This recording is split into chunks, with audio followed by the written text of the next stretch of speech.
Tad otrais etaps mums būtu jaunas gumijas ielikšana, ja? Šeit ir jāskatās, protams, kāds profils ir un kuru gumiju dar, jo viņi ir ar dažādu izmēru. Šai gadījumā mēs liekam Schlegel standarta blīvgumiju iekšā. Sākam visu to darīt no augšpuses, jo savienojumu atstājam augšpusē. Ja? Kas mums ir vajadzīgs arī šeit mājas apstākļos ir parastās šķēres.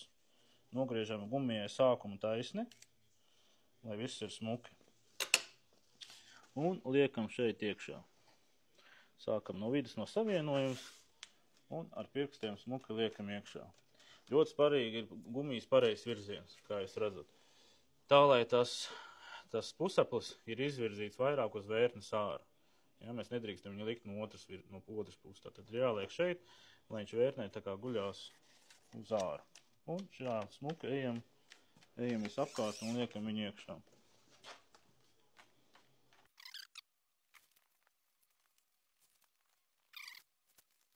Un pievēršam uzmanību tiem stūriem. Jo stūris tā vājākā vieta, un viņš tur ir smuki saspiests iekšā.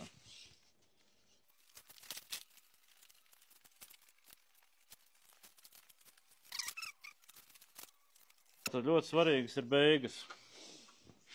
Šeit mēs, kad esam visu salikuši iekšā, mēģinām viņu bišķi pastumt, tā, lai tā gumija tā nedaudz vairāk ir iekšā. Lai neveidojās sprauga. Un šeit nogriežam pa kaut kādu, kad ir sastumta, pa kaut kādu 5-6 mm viņa bišķi garāk. Tā, lai neveidojās spraudziņi, bet nedrīkst ar pārspīlēt ar to garumu.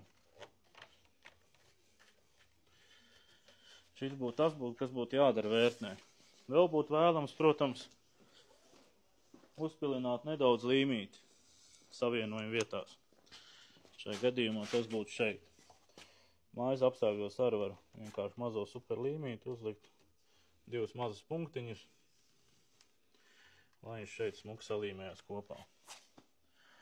Un mēs, teiksim, logu apkopas taisam, tad mēs liekam parasti arī šeit pa kaut kādiem 20-30 centimetriem tādas punktiņas, lai tā gumija drošāk un labāk turās iekšā arī stūros, kad ir salikts, paņemam nedaudz ārā